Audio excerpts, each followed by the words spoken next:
জুলাই গণঅভ্যুত্থানে মানবতা বিরোধী অপরাধের মামলায় ক্ষমতাচ্যুত প্রধানমন্ত্রী শেখ হাসিনা ও সাবেক স্বরাষ্ট্রমন্ত্রী আসাদুজ্জামান খান কামালের মৃত্যুদণ্ডের রায়ে খুশি শহীদদের পরিবার। তবে দণ্ড কার্যকর হলেই পুরোপুরি সন্তুষ্ট হবেন বলে জানান তারা। আদালতের রায় ঘোষণার প্রতিক্রিয়ায় জুলাই গণঅভ্যুত্থানে আহত শহীদ পরিবারের সদস্যরা এই কথা জানান। শহীদ মীর মুগ্ধর ভাই ও বাবা বলেন, আন্তর্জাতিক অপরাধ ট্রাইব্যুনাল খুনি স্বৈরাচারী শেখ হাসিনা এবং আসাদুজ্জামান খান কামালকে মৃত্যুদণ্ড দিয়েছেন। এ ঘটনায় সাময়িক খুশি হলেও এখনই সম্পূর্ণ সন্তুষ্ট নন তারা। শহীদ মিরাজ হোসেনের বাবা আব্দুর রব বলেন, ১.৫ বছর ধরে ছেলের হত্যার বিচারের দাবি জানিয়ে আসছেন। শেখ হাসিনা সহ আসামিদের বিরুদ্ধে রায় শুনে এমন প্রতিক্রিয়া জানান তিনি।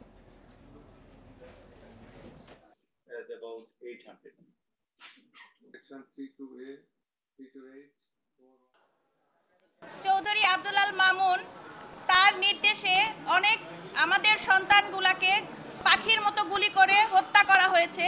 সেখানে তাকে মাত্র 5 বছর সাজা দেওয়া হয়েছে। আমরা এই সাজা যে তার বাবার মৃত্যুর ফাঁসি যদি এতকাল পরে সে করতে পারে, তাহলে আমরাও দেশে নিয়ে এসে তাদের সকলকে আমরা এই ফাঁসির রায় আমরা দেব।